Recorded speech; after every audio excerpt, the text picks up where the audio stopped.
चक से जिसने मुझे विधवा बनाया है उसका पैर छोड़ो, मेरे सुहाग को वापस कर दे। बड़ा रोष आता है भक्त को इस बात को सुन करके। सारे सिपाही रो रहे हैं नवलदे की बात को सुन करके। बोली वीर बताता है तक्षक ताक चरण में छोड़ूंगी। बोली वीर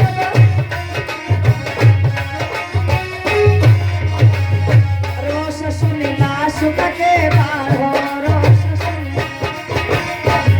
होई गयो जिया में जारो, होई गयो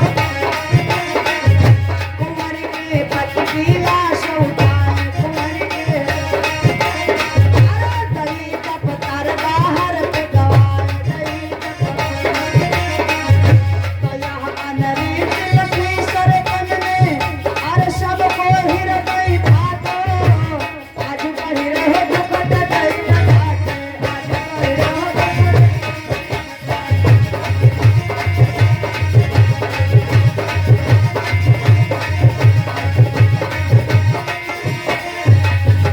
अब तो जब कहा आपको भैया से मिला दो चरण छोलो पिताजी, सारे सिपाहियों को बड़ा रोष आया, महाराज बासु को भी आया, लेकिन सिपाहियों से कहा है इस दुष्टा के पति की लाश को उठा करके दफ्तर के पीछे फेंक दो और इसको हमारे सामने से हटा दो।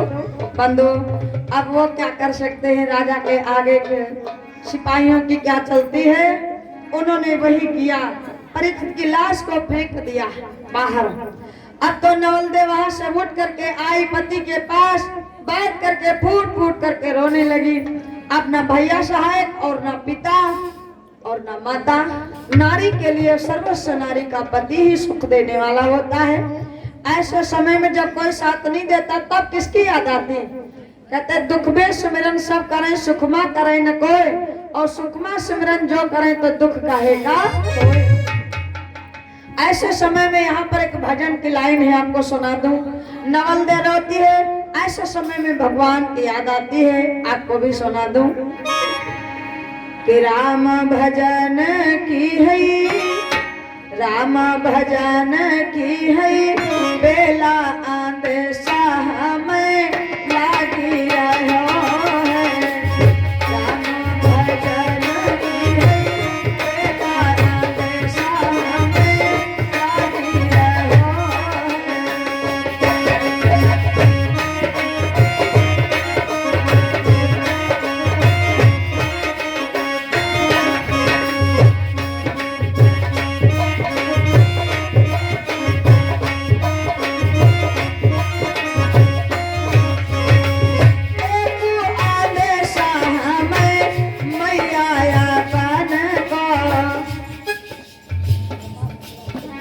समुद्र का दान आकाश मिश्रा भैया जी की तरफ से रामनगर के निवासी भगवान के चरणों में सादर समर्पित किया। परमात्मा कल्याण करें।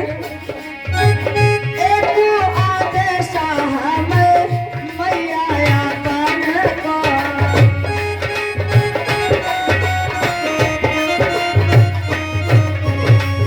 जिसने पिलायो कच्चा दूध, उसने पिलायो कच्चा जैसा हमें लागी रहो।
21 मुद्राओं का दान प्रियंका जी की तरफ से जयपुर के निवासी भगवान के चरणों में सादर समर्पित किया है। परमात्मा कल्याण करें। एक आने साहा में बाबुल आबाने को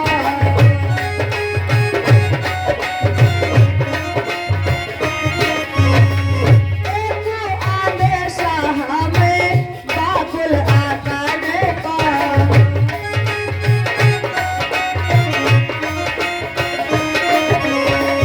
जिसने निकाले पर देशा। आज मेरे पिताजी मुझे घर से बेघर कर दिया। जिसने निकाले पर देशा आदेशा हमें लागी रहो है।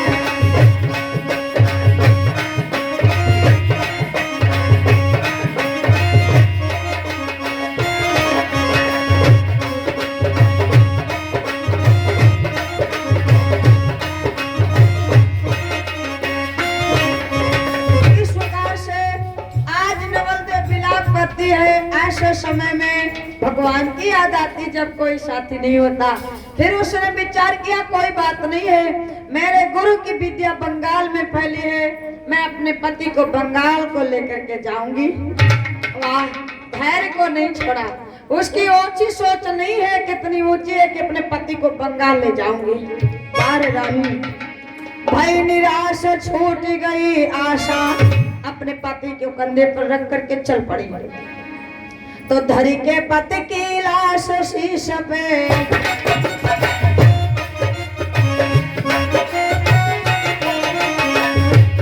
पति की लाश शीश पे करत विलाप चली रानी।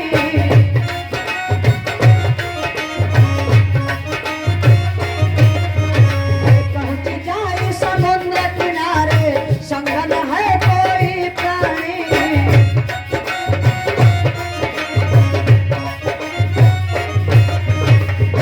अन्नई समुद्र में डाली रंगिया होए रही अंधियारी। बैठ गए लेके पत की लाश, बैठ गई जिया में लागी पत की आस। जिया में तो वही लाश पर गई भर में। अरे भाई रहो निशान रातो, आज बही रहे दुख दे न जाते। आज बही रहे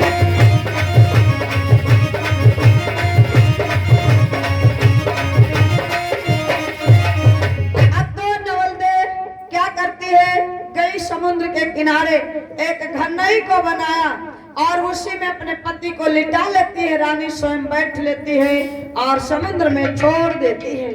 जा रही है बंगाल को लिए। पहुंची बीच धार में रानी, जब बीचों बीच धार में पहुंची, बिजली तड़प रही है, बादल गरज रहे हैं। भागो तो आधी रात निशा सन्नानी, कर्ज न भगायो अरे आटो। आधी रात कैसे रात कटे मेरे स्वामी, प्रीतम मेरो दुख बाटो।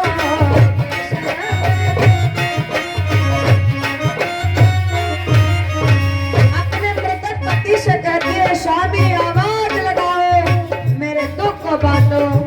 इस समुद्र में कौन साथी है? इतना बड़ा समुद्र बह रहा है लेकिन डर नहीं है उसको, पिया की आस लगी है। सुनाओ पंथ बात ने कहो, सुनाओ अरे नहीं तो मैं सत से प्यार हो। राह समुद्र की कैसे कटे, राह समुद्र देव आवाज मेरो दिया सभी रात कहे हरि हर। अरे लग जाए बावट गाने, आज बढ़ रहे दुख दे कई न जाने।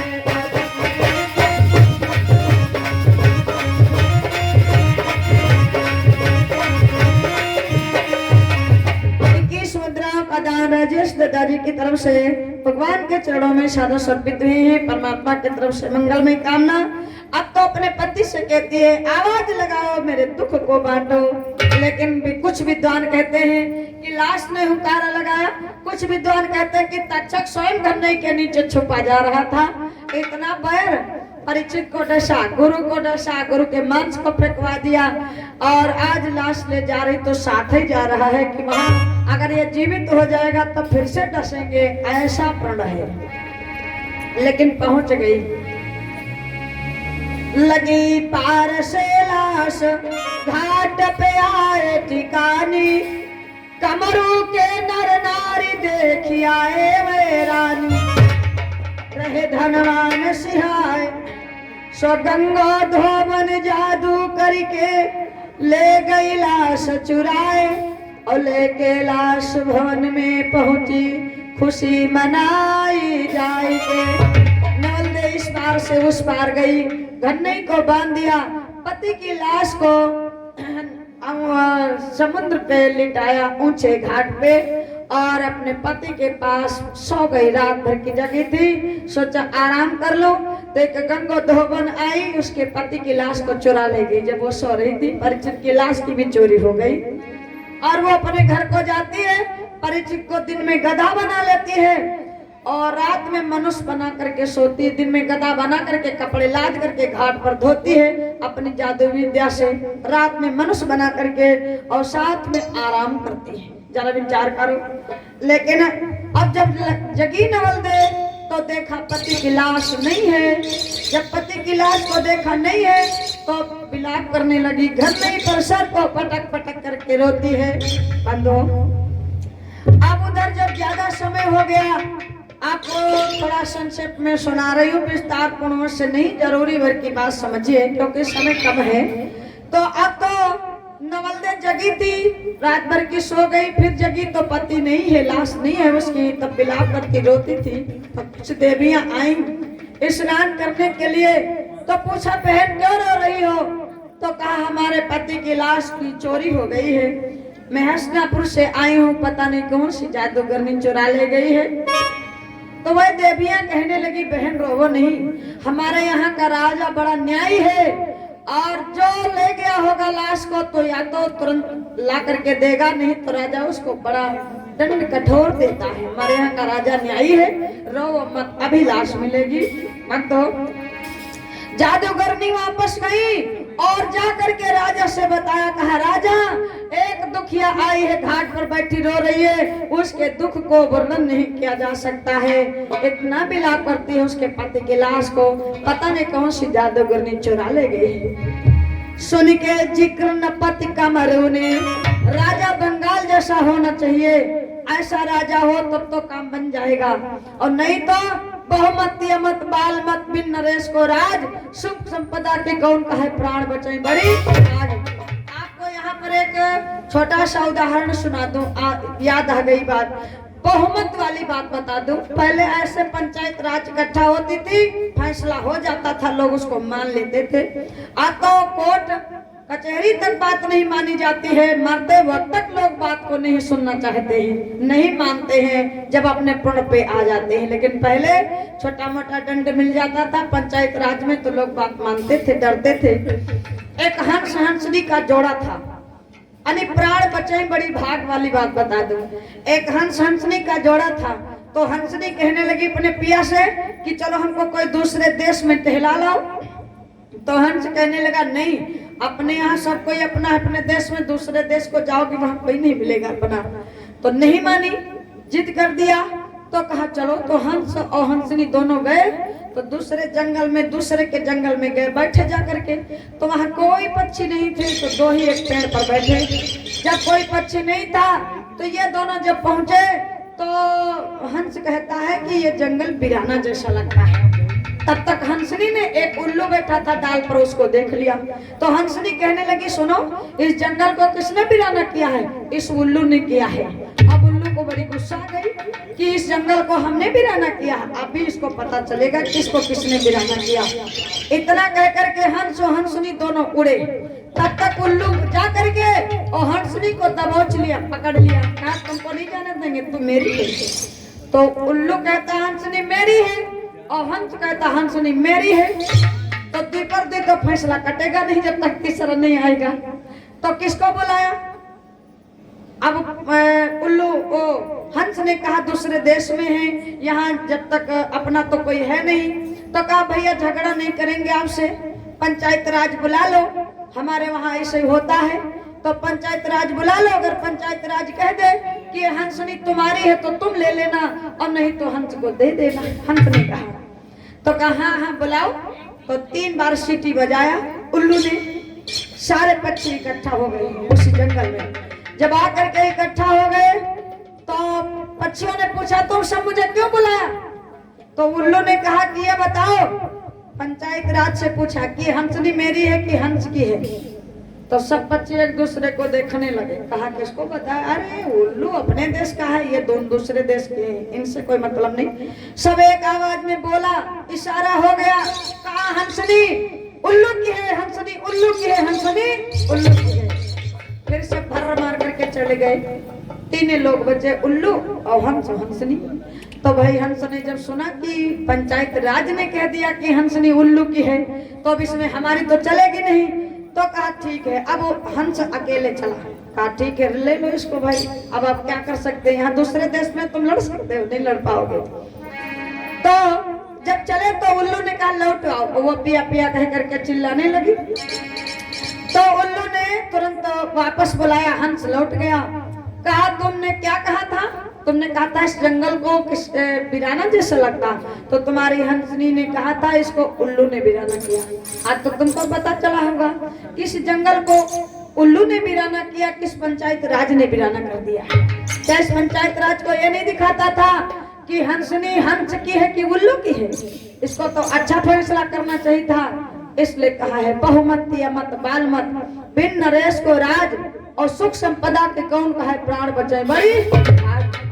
इसलिए उल्लू ने कहा हंसनी तुम्हारी है मेरी नहीं है, इसको ले जाओ। लेकिन मैं अगर ऐसा आपको न दिखाता तो आपके समझ में नहीं आता कि इसको उल्लू ने वीराना किया होगा। तो राजा कैसा होना चाहिए? बंगाल जैसा। कामरू ने जो ही सुना कहा रोना नहीं बहन, अभी तुम्हारे पति की लाश मिलेगी। तुरंत राजा आया और सिपाहियों को बुलाया। कहा जाओ नगर में डोंगी पीट दो, कोई बचने न पावे, और बता देना राजा घाट पर बुला रहा है। डोंगी पिटवाए दई नगर में। तो सभी लोग आ गए, लेकिन वास्तविक जो चोर है वही नहीं आया, वो गंगो धोबन नहीं आई।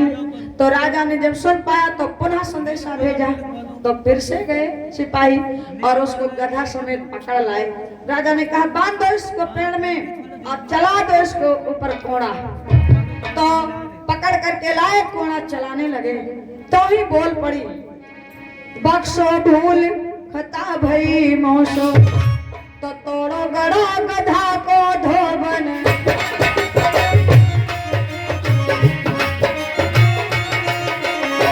तोड़ो गड़ो गधा को धोबन, वैसे लाश बनाई गई।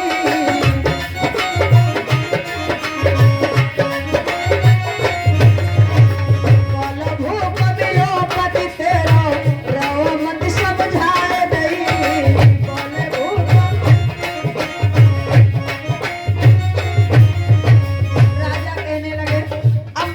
पुत्री, अब तो तेरा पति मिल गया। परीक्षित की लाश गधे के गले में गला बंधा था, धोबन ने तोड़ दिया, वैसे लाश बना दिया। अब तो वैसे काम मत रहो। नवलदेव शांत हो गई। राजा ने कहा जादूगरनियों से तुम सब इस दुखिया के पति को ठीक कर दो। अपनी अपनी विद्या का प्रयोग करने लगी जादूगरनी।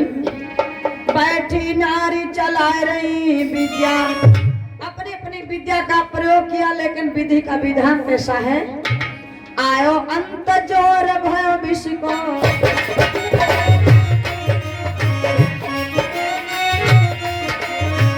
आयो अंत जोर भयो विष को, राजा की देही फाटी।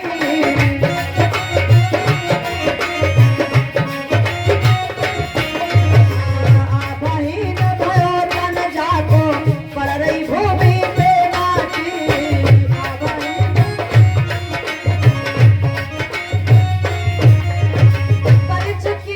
बीच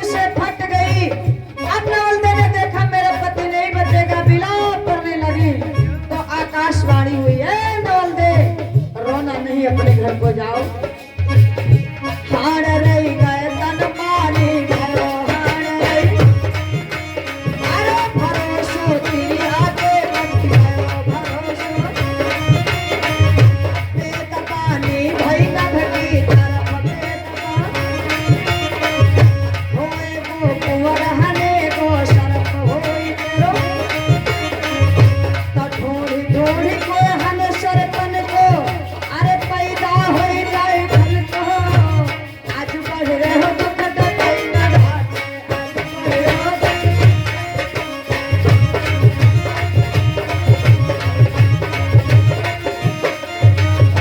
अब तो जरा विचार करो नवल दे देखा पति नहीं बचेगा आकाशवाणी हुई जाओ न वापस घर को लौट जाओ तुम्हारे गर्भ में पुत्र है।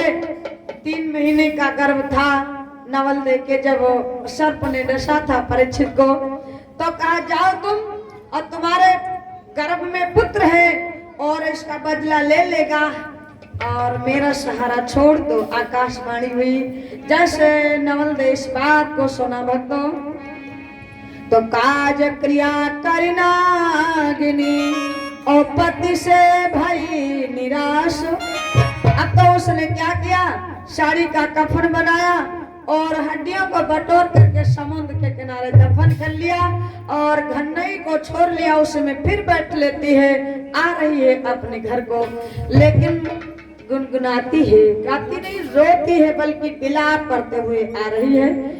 और अब सुना दूं क्या बिलाप करती है कि छोड़े जाती छोड़े जा छोड़े जाती काहे पिया हमका छोड़े जाती काहे पिया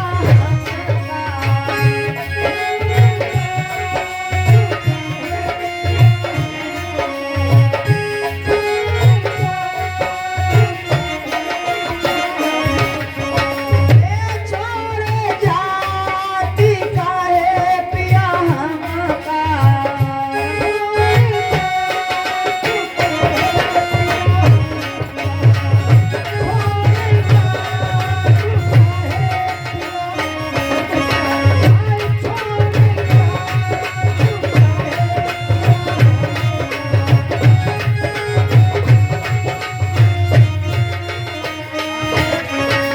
आज मिलाप करती है यही पार गंगा वही पार जमुना यही पार गंगा वही पार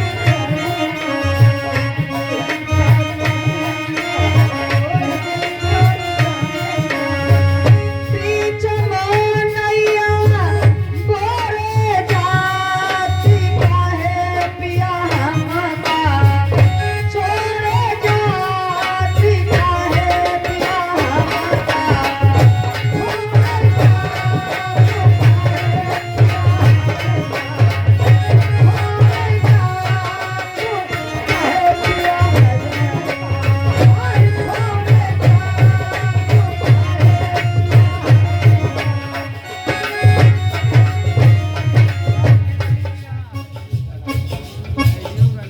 पचास मुद्राओं का दान सीताराम मिश्रा दादाजी की तरफ से दमोड़ा के निवासी प्रभु के चरणों में सादर समर्पित किया है।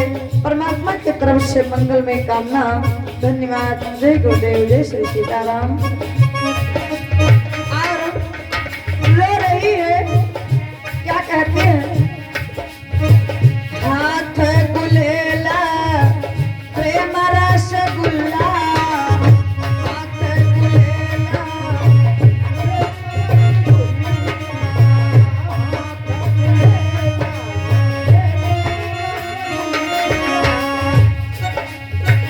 उड़ाती चिड़ैया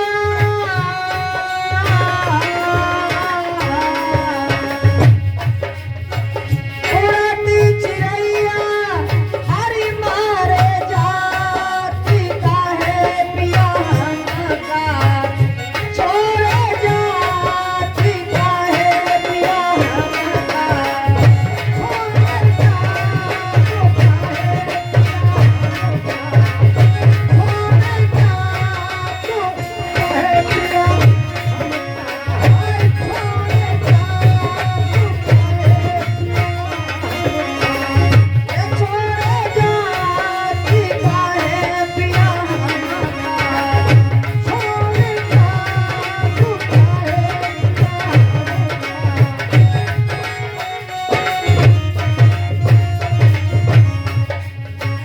और गोरी गोरी बहियन माँ हरे हरे चूड़िया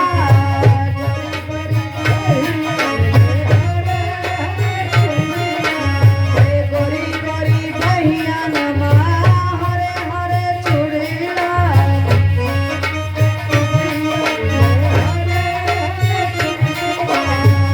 कई कई पत्थर से कई कई पत्थर से फोड़े जाती का है पिया हमका छोड़े जाती का है पिया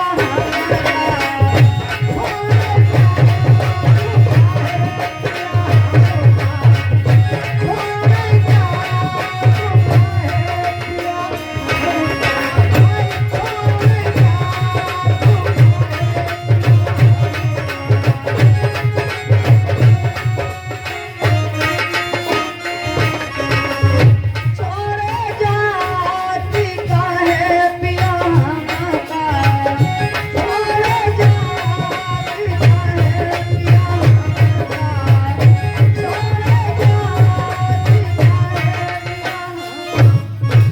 आज नवलदे बिलाप करते हुए अपने घर को आई हसनापुरी को रोते हुए जब अपने घर को पहुंची बंदो तो समय पूर्ण हो गया।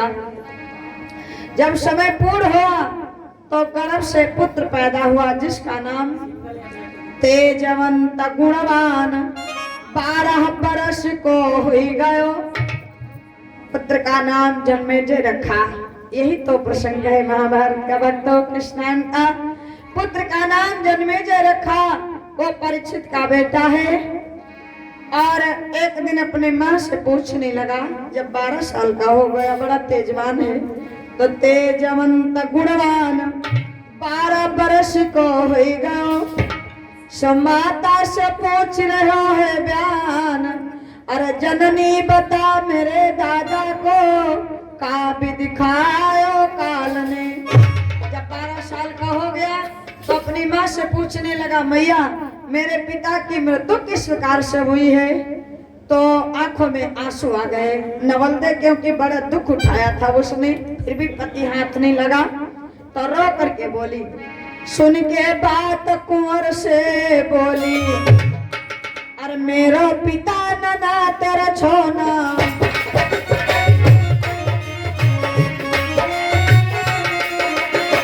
मेरा पिता नना तेरा छोना रक्षक बादल थारो है।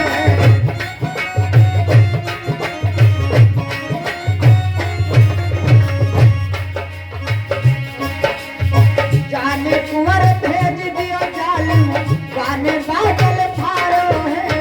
रक्षक वीर भेज दियो जालिम ए बेटा पिता तेरो मामा ने खायो पिता तेरो रोष तन जन्मे जय बाढ़ो रोष तन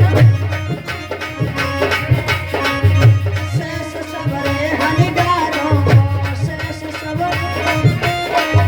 सोते दे हुकुम राज बुलवायो अरे दिन कहु गुण कहु ठाको आज कैसे भो मरण पिता को कैसे भो।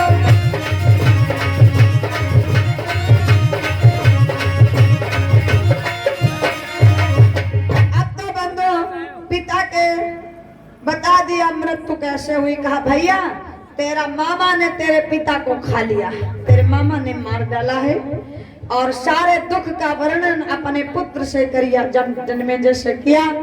जैसे पुत्र ने सुना भक्तों मारे क्रोध में उबल पड़ा मिस्त्रियों को बुलाया लाखों कुंड बनवा दिया और लाखों बाणों की बौछार कर दिया। मंत्र पढ़ पढ़ करके मारता है कहता कोई सर्प बाकी न रहे और वह बांबी से मंत्र पढ़ पढ़ करके जो बाण मारता है वह बाण बांबी से सर्पों को लाला करके वही कुंडों में डालता है। जो कुंड बनवाया है मिस्त्रियों से उसमें लाला करके दूध भरवा दिया।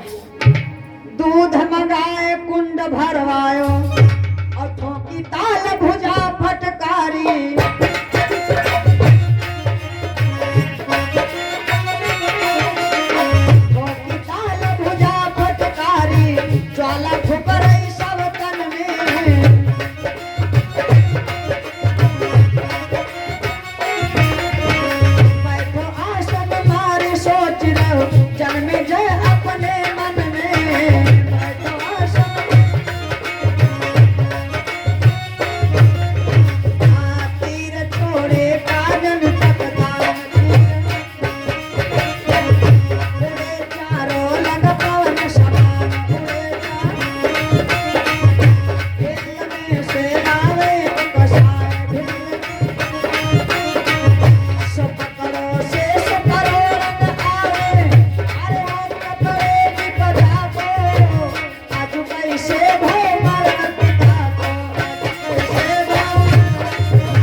उसी कुंड में सर्प डालते हैं।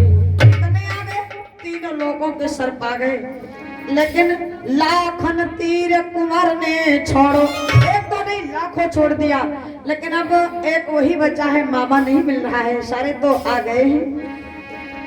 तो सेठी डोली जन में जय की वो मैं तीनों लोगन में, सेठी डोली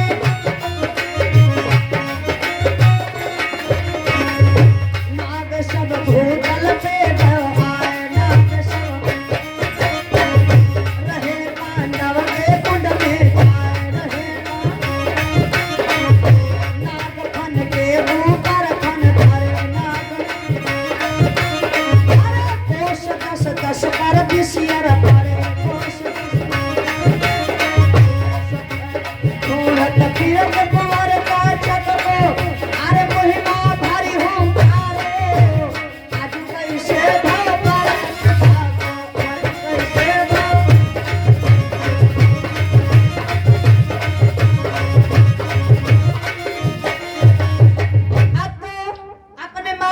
ढूंढ रहा है। आज जब सुनता है कि नहीं मिला तो शरीर में आग लग जाती है। कहा जब तक बदला नहीं ले लेंगे अपने पिता का तब तक भोजन प्रसाद को नहीं ग्रहण करेंगे। बंधु जब वो सुनता है कि नहीं मिला तो करता क्या है, सुन लई जिक्र न पति। ओ राजा ने जब सुना पासुक ने कि अब तो सारे तीनों लोगों के सर पे ही नाश हो गए हैं, अकेला ही मेरा बेटा बचा है, तो उसने क्या किया,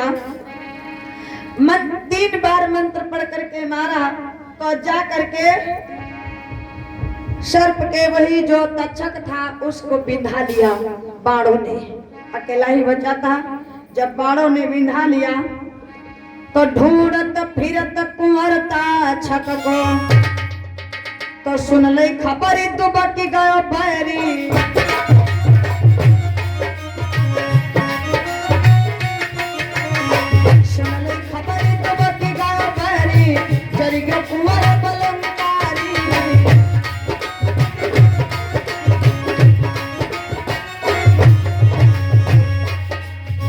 होटल परी परी कान उठाए ले ऋषि के पीछे थी मारी।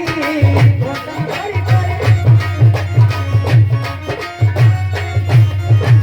सारे शरीर में आग लगती है जब जन सुनता है कि नहीं मिला तो होटल पर करके बाण मारता है। तक्षक को बिधा लिया बाणों ने, धसाता तक्षक के तन में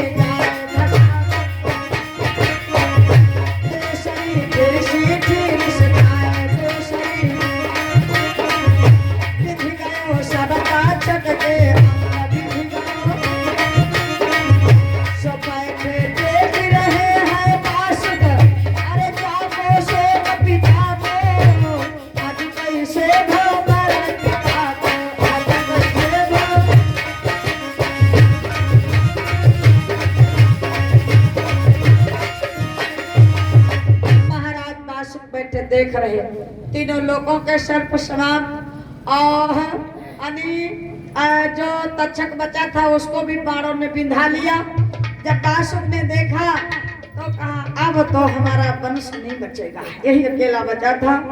गुल भयो दीपक ही बासुक ने निंदिया बैरिनी कथा को लिए जाए।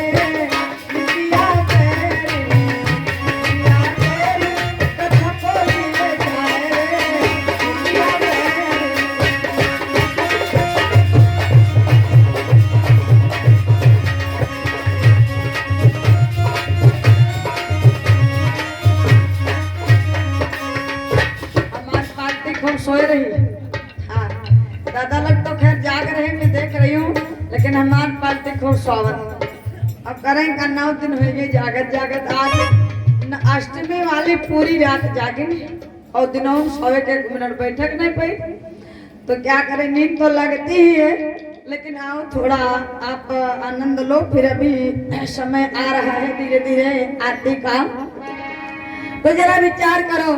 प्रेम से जयकारा माताएं लगाए तो नींद भग जाए। प्रेम से बोले जगह स्थान की, देवी देवताओं की।